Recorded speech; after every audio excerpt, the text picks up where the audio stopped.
un libro que yo creo que va a marcar un hito en todo lo que es devoción y espiritualidad al Sagrado Corazón de Jesús. La obra de Juan de Loyola, biografía del beato Padre Francisco de Hoyos. Es un libro que se ha hecho con todo cariño y que es el primero que es novedad editorial, porque se conocía la vida de Padre Juan de Loyola. Los biógrafos y eso pues visitaban las copias que había, pero el libro como tal y todo él, la vida tal y como el padre Juan de Loyola la hizo, nunca se había publicado. El libro tiene un prólogo de don Ricardo muy hermoso, que orienta también lo que es el libro y indica algunos valores muy importantes y da noticia de todo lo que es esta devoción al corazón de Jesús, que agradecemos pues, de todo corazón, don Ricardo. Luego están esos 5 articulitos, uno que el padre Ernesto Postigo habla de lo que es el libro fundamentalmente y de las fuentes del libro. Javier Burrieza habla el marco histórico de los jesuitas en que el padre Hoyos vive y el padre Juan de Loyola escribe el libro. Teófanes Ejido, carmelita, nos habla de Santa Teresa de Jesús y el padre Hoyos, un artículo muy bonito y muy hermoso en que también dice que el padre Hoyos pues, naturalmente conocía a Santa Teresa y también pues, aprovecha de esa mística que ella tenía. Un servidor también hablo de la gran promesa del corazón de Jesús en el lugar del santuario, hoy Basílica de la Gran Promesa. El articulito mío es un poco sobre las fuentes de este libro que ha salido ahora, ¿no?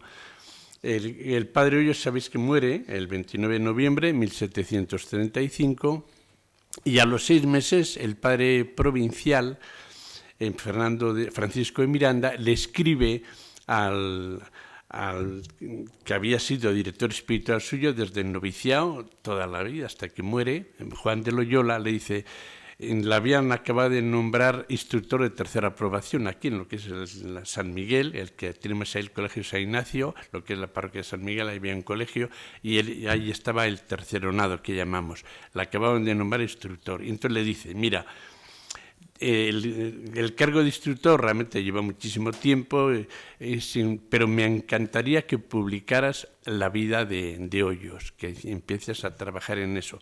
Si tú no pudieras, dímelo con toda franqueza, porque yo pues, iré a otro jesuita para que lo haga, pero creo que tú eres sin duda el mejor, y efectivamente, ¿no? El padre Juan de Loyola, que quería muchísimo a Hoyos, le coge de chiquitín, digo, de nada, a los 15 años, en noviciado Villagarcía, y es el que le va llevando en la noche de los sentidos, la noche del espíritu, al campo terrible, el desposor espiritual, todas las gracias místicas, es el que le va dirigiendo, ¿no? Entonces comienza a escribir el libro y para 1740 ya lo tiene redactado. ¿Cuáles son, diríamos, las fuentes en que se usa el padre Loyola para su biografía? Pues fundamentalmente 2 cartas, que es la carta necrológica, cuando muere el padre se escribe una carta, una reseña sobre su vida breve, y luego al poco tiempo el padre provincial manda a escribir la carta de edificación, es decir, una carta que se escribía cuando moría algún jesuita con fama de santidad, pues se escribió una carta de edificación ya bastante amplia. Esas 2 cartas están en el fondo de este libro. Luego todos los apuntes espirituales del padre Hoyos los tenía el padre Juan de Loyola, porque había infinidad de cartas. Todo ese material el padre Loyola lo usa. Luego también tiene pues los dictámenes recogidos de sus familiares, de los jesuitas que la habían conocido, jesuitas compañeros de estudio, y con eso elabora una biografía que es bonita en cuanto que nos va haciendo ver cómo este muchacho va progresando en santidad. De verdad, a un nivel cronológico le ves pequeñito, diríamos, de novicio en Villagarcía, y cómo va avanzando en el camino de la santidad, ¿no? Hay una progresión muy bonita, cronológica. Sobre esto en concreto, el original del padre Loyola, claro, no se conserva. ¿Por qué razón? Pues porque sabéis que con la expulsión de los jesuitas requisa el Estado todos los libros, todos los apuntes, nada más se podían llevar el breviario, nada más, y lo puesto cuando nos expulsan, el 1 de abril de 1767. Entonces, el original del padre Loyola estaría seguro en el Colegio de San Ignacio.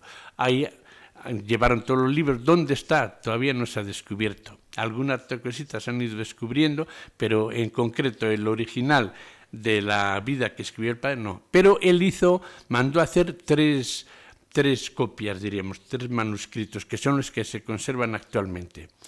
Un manuscrito está en Buenos Aires. Diréis, ¿cómo ha ido a llegar tan lejos? Pues fue muy sencillo, ¿verdad?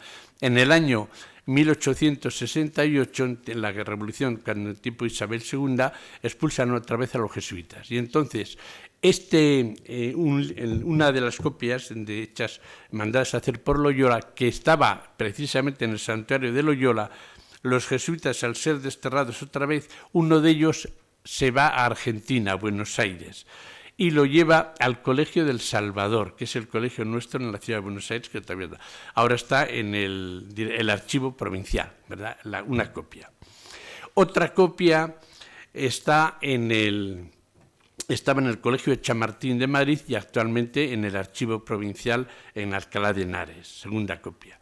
Y luego el tercer manuscrito está exactamente actualmente en Caspe, es decir, el padre Loyola fue rector del Colegio de Tudela, de Navarra, y luego rector de Pamplona. Estando primero de rector en Colegio de Tudela, había ya un grupo de beatas que se llamaba, que luego con el tiempo, las dirigía él, y con el tiempo forman un convento de capuchinas.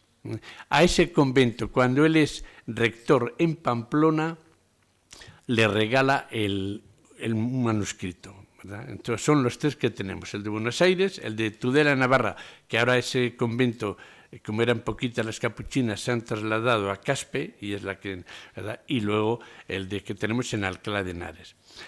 Este de Tudela es el que es este que está aquí. El manuscrito de Tudela, Navarra, nos lo dejaron las religiosas, es el que se ha puesto aquí en este libro.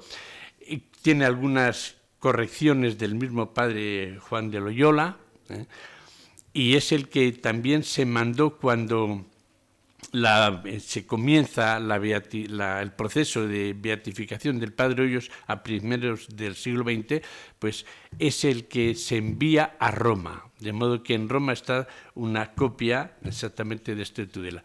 Nosotros ahora pues lo hemos mejorado poniendo una serie de notas para dar un poquito al ambiente. Como veis, las notas son muy sobrias porque si no saldría, pero si el que quiera tener, diríamos, como un extracto más amplio, esto está publicado también desde hace varios años en Internet. En Internet tenéis este mismo manuscrito de Tudela, es el que está allá, y ahí tenéis notas amplísimas.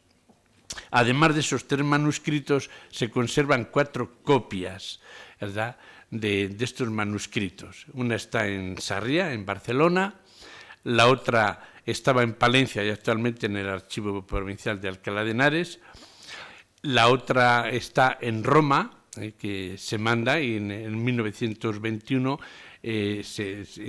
ahí está, concretamente en el Archivo de la Congregación de los Santos, ¿verdad?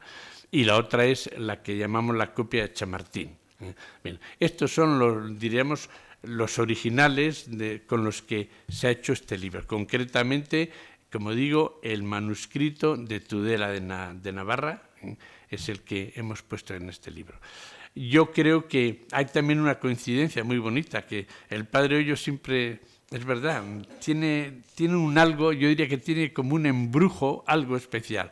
Porque es curioso, que el Papa está varios años en el Colegio de Nuestro del Salvador, en Buenos Aires, y ahí está ese manuscrito del Padre Hoyos, ¿verdad? Cuando está allá, el manuscrito del Padre Hoyos está allá. Luego viene a tercera aprobación a Alcalá de Henares, y en Alcalá de Henares se encuentra otra vez con otro manuscrito del Padre Hoyos, de los tres que hay, el de Buenos Aires y el de Alcalá, es decir, que ha coincidido en dos casas donde está manuscritos del Padre Hoyos, ¿no? Por eso tenemos esperanza, Dios quiera que lo canonice algún, ¿verdad? Al fin y al cabo un jesuita canonizar a otro jesuita sería estupendo. Veremos a ver si ¿verdad? Si puede ser. El Padre Hoyos vive en una ciudad o nace en un ámbito jesuítico por antonomasia, como es Valladolid, porque pasa por todos los colegios de los jesuitas, salvo por el colegio de los ingleses, que por razones obvias pues no tiene que estudiar allí, pero pasará por Villagarcía, pasará por Medina del Campo, estudiará en el Colegio de San Ambrosio y morirá en el Colegio de San Ignacio, donde fue enterrado. Ayer en el desayuno que tuvimos con los periodistas, yo les decía una cosa que podía servir un poco de titular, ¿no? La Compañía de Jesús es un mundo de información. Y así lo ha sido desde su nacimiento. Los jesuitas se lo han comunicado todo, se lo han relatado todo en distintas cartas y lo han dejado todo perfectamente narrado. Y vemos que esto no es una excepción. Cuando un jesuita moría, pues se realizaban distintos documentos y el provincial de Castilla, viendo que el Padre Hoyos era una persona digna de ser recordada, pues encargó a la persona de confianza, en realidad no se llamaba Juan de Loyola, se llamaba Juan Garrido de Rojas, a una persona de confianza y a un autor de éxito, muy vinculado con Valladolid, le encargó este libro.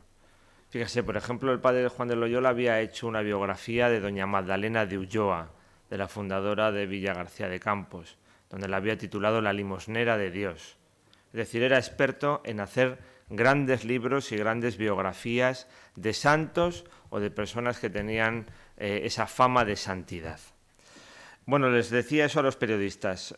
Los jesuitas siempre han sido un mundo de información. Y el Padre Hoyos pues también tuvo muy en cuenta todo esto. Después de descubrir esta devoción al Sagrado Corazón de Jesús y de tener esas experiencias espirituales tan intensas, resumidas o culminadas en la Gran Promesa del 14 de mayo de 1733, pues él, que es un estudiante y que sabe que como estudiante pues va a tener un alcance limitado, pues está muy bien relacionado en la propia compañía y se pone en contacto con los grandes de la comunicación en la compañía. Y los grandes de la comunicación en la compañía eran los misioneros populares. Especialmente uno de ellos destacó el padre Pedro de Calatayud. Pero también otros grandes predicadores y otros grandes escritores. Y con el padre Juan de Loyola realizaron El Tesoro Escondido, que la Asociación del Padre Hoyos también publicó. Y además organizaron la primera novena, etcétera, etcétera. Todo quedó un tanto interrumpido con la muerte tan precipitada del Padre Hoyos. Por eso en la aportación que yo realizo, pues lo he titulado Del Tesoro Escondido a la vida del Padre Hoyos, es decir, del libro que escribieron en colaboración Juan de Loyola y Bernardo Francisco de Hoyos al libro que escribió Juan de Loyola sobre el propio Padre Hoyos. Habrán visto también, habrán comprobado por lo que nos ha contado el padre Postigo, gran experto en la figura de Bernardo Francisco de Hoyos, por la cantidad de copias, ¿no?, que existen y además la dificultad de encontrar, no tenemos el original, por una razón muy sencilla. En 1767 los jesuitas son expulsados de la noche a la mañana de todas sus casas de España. En América costó un poco más encontrarles, pero de la noche a la mañana, del 2 al 3 de abril. Y la gran cantidad de papeles de jesuitas, pues algunos se guardaron muy bien porque eran los papeles propios del supuesto poder económico de la Compañía de Jesús, y otros, sin embargo, pues que no les consideraban los comisionados importantes, pues han ido desperdigando. Y esa es la razón por la cual la expulsión de los jesuitas pues hoy no nos impide encontrar el cuerpo del padre Hoyos, nos impide encontrarlo. Es la razón por la cual no encontramos ese documento original, pero existen estas copias, y todos los procesos de beatificación se han ralentizado. Pero yo sobre todo les quería dejar con ese titular que quiero que los periodistas también lo reflejen. El mundo de información que era la Compañía de Jesús. ¿Qué nos va a suponer para los historiadores la edición de esta vida del padre Hoyos? Bueno, en el siglo XIX el padre José Eugenio Uriarte la había utilizado y había hecho una adaptación más breve, creo recordar que la edición fue de 1888, del original, pero ahora ya vamos a tener el original en nuestras manos.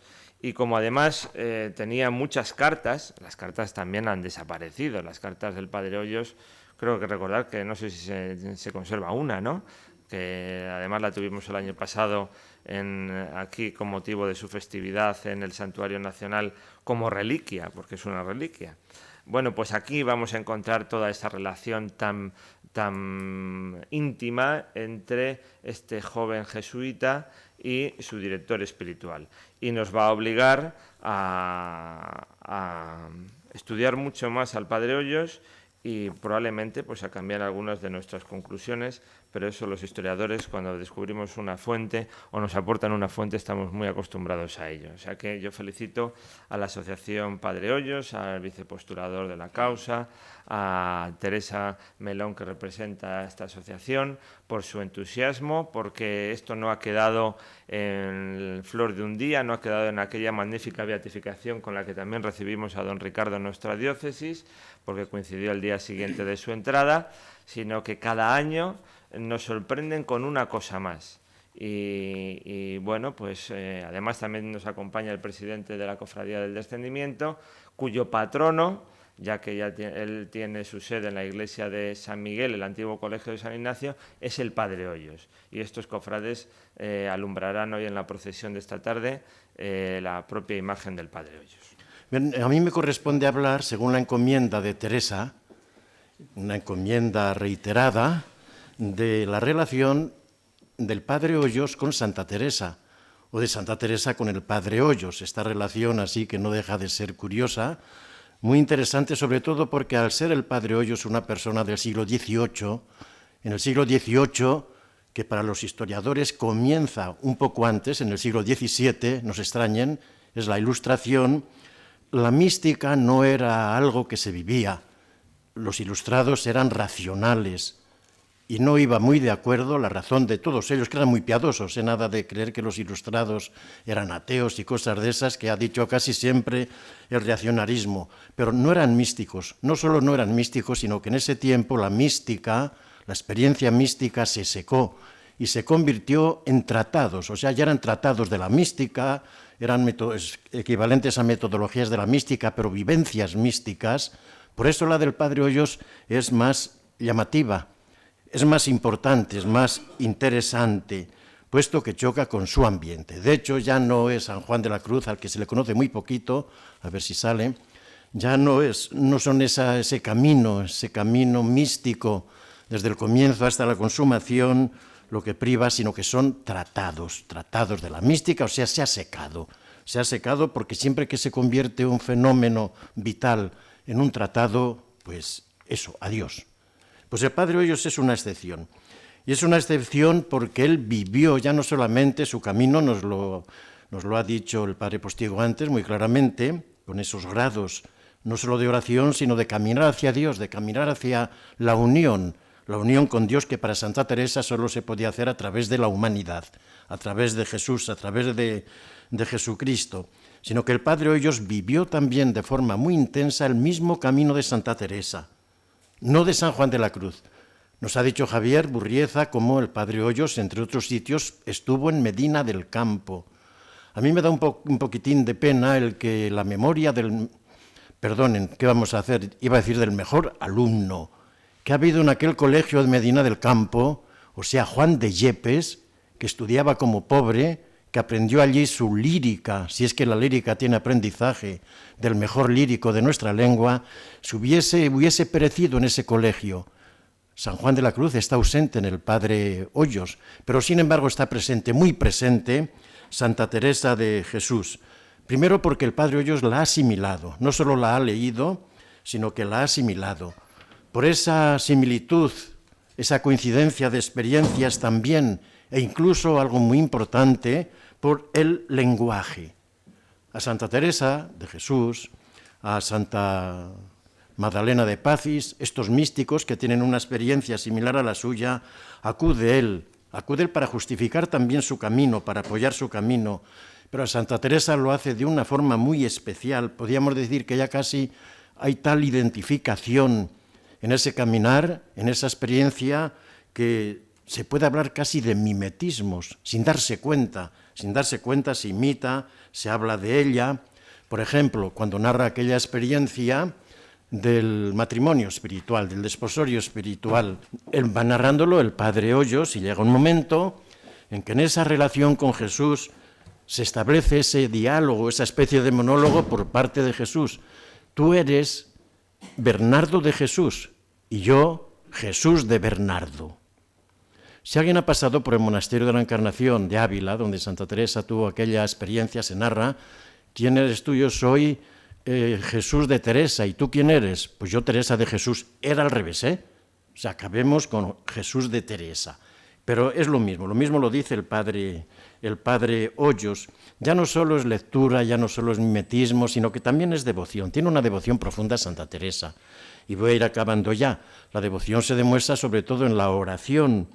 En esa oración muy teresiana, también de queja. Santa Teresa se quejaba mucho, ante Dios, además, ante el esposo. Y es una oración en la que el Padre Hoyos pide a Santa Teresa que, ya que se venera su corazón, estaba muy al tanto el Padre Hoyos, de que entre los carmelitas descalzos había una fiesta aprobada por Roma, naturalmente, con su oficio propio, con su misa propia, que era y sigue siendo la transverberación de Santa Teresa, celebrando ese simbolismo. No vamos a creer que el corazón fue atravesado por algo así físico, no, es más sublime, es mejor, es mucho más real. Y el Padre Hoyos, en esa oración a Santa Teresa, como la empresa realmente era la de lograr ya no solo la devoción, ya no solo la experiencia mística del corazón, ya no solo el reconocimiento de su simbolismo, sino el reconocimiento oficial manifestado en la fiesta, que se celebrase la fiesta. Es la empresa de aquel siglo XVIII, que en este tiempo del Padre Hoyos, como andaba Felipe V, no lo olvidemos, francés, pues tuvo mucho favor real. Después ya llegarían los tiempos a los que ha aludido Javier Burrieza de la expulsión de los jesuitas con Carlos III, y fue todo lo contrario. Ya era darle por parte de aquellos gobernantes contra el empeño del Sagrado Corazón, no tenían devoción al Sagrado Corazón. Bueno, a lo que iba, el Padre Hoyos, en esa oración a Santa Teresa le pide que interceda ante Dios, porque ya que ha logrado que haya una fiesta a su corazón, al corazón de Santa Teresa, hombre, que logre la fiesta también para el Sagrado Corazón de Jesús. Pues yo creo que fue eficaz esta oración, porque la fiesta se logró, ¿verdad? Para el Sagrado, un poco tarde, pero se logró.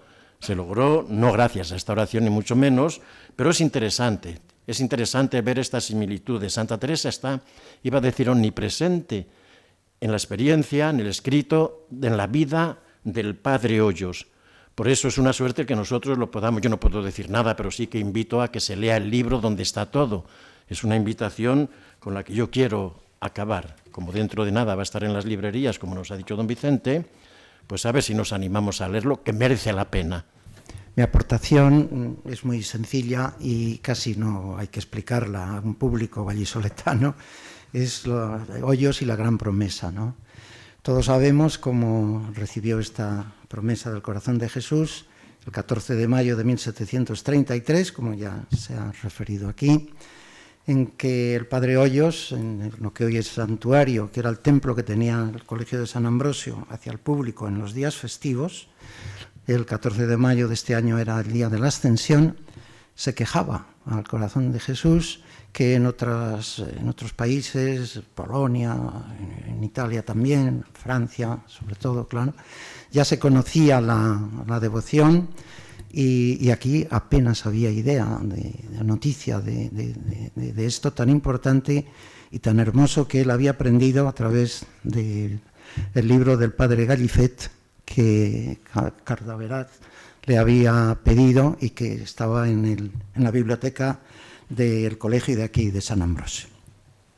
3 palabras sobre la gran promesa. Primero, que todo eso con más veneración que en otras partes, tanto por el contexto como los biógrafos, Padre Máximo lo explica muy bien en sus biografías, lo entienden, no es, qué sé yo, pues una especie de competición de países, sino o una delicadeza especial, o enchufaos con el corazón de Jesús, diríamos vulgarmente.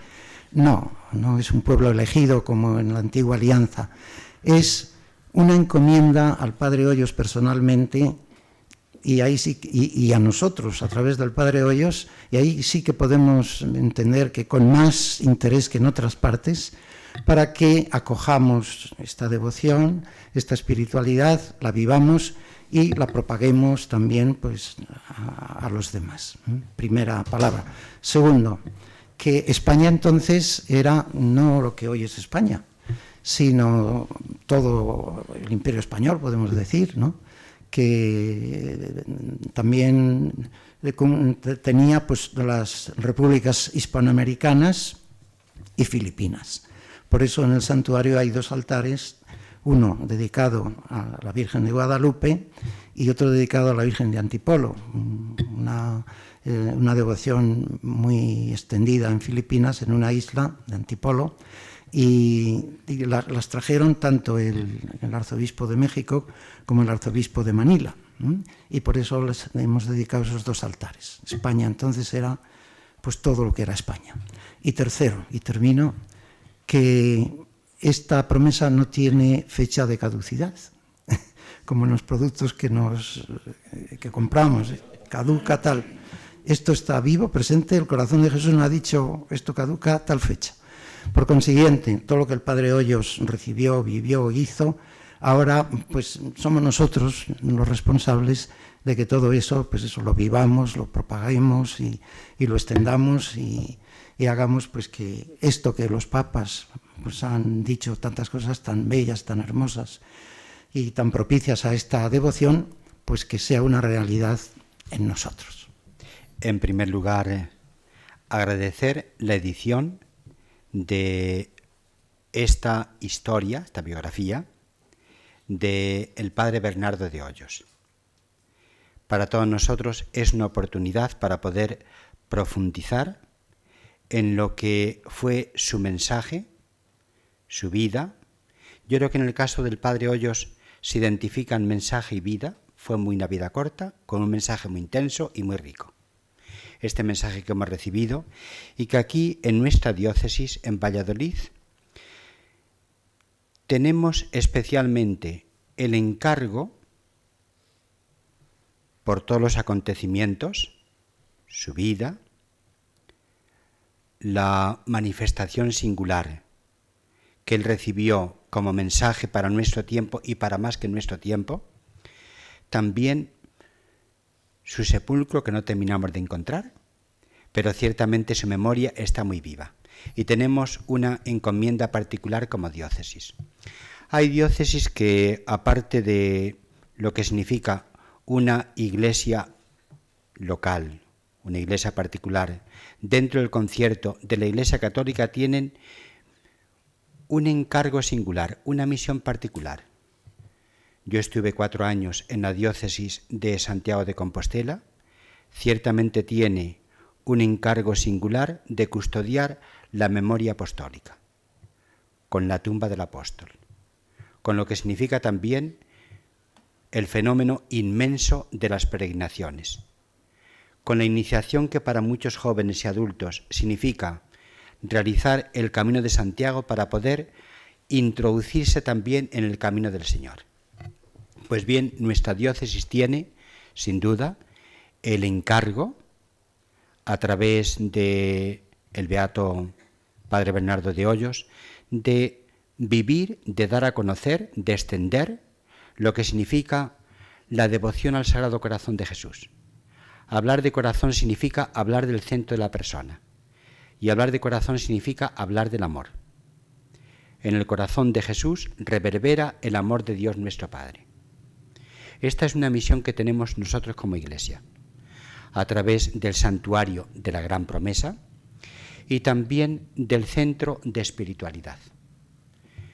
Del santuario de la Gran Promesa se cumplen los 50 años desde que fue erigido como Basílica Menor, y del Centro de Espiritualidad se cumplen los 25 años. Yo creo que ha significado para la diócesis de Valladolid, y no solo para la diócesis de Valladolid, un enriquecimiento muy importante.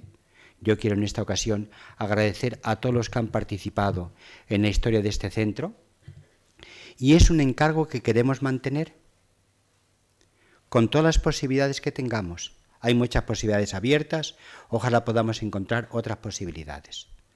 Es un centro muy importante. Yo espero que dentro de no mucho tiempo, en relación con la Basílica del Santuario, podamos trasladar también los restos de don Antonio García García, muy vinculado a la devoción al corazón de Jesús, que como saben ustedes está, sus restos, en lo que fue el convento de las Carmelitas de Tordesillas. Ya puestos en contacto también con el Cabildo de la Catedral, todos los que han sido consultados ven muy oportuno el que los restos sean trasladados al santuario, de modo que si Dios quiere lo haremos. Y por lo que se refiere a las actividades del Centro de Espiritualidad, van a continuar en las diversas fases y en las diversas etapas las que se vienen haciendo.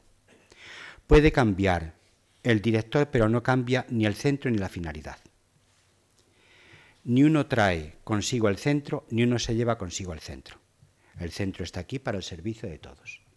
Yo me alegro mucho de esta oportunidad, el que en la fiesta del Sagrado Corazón de Jesús podamos recibir este auténtico regalo. Muchas gracias.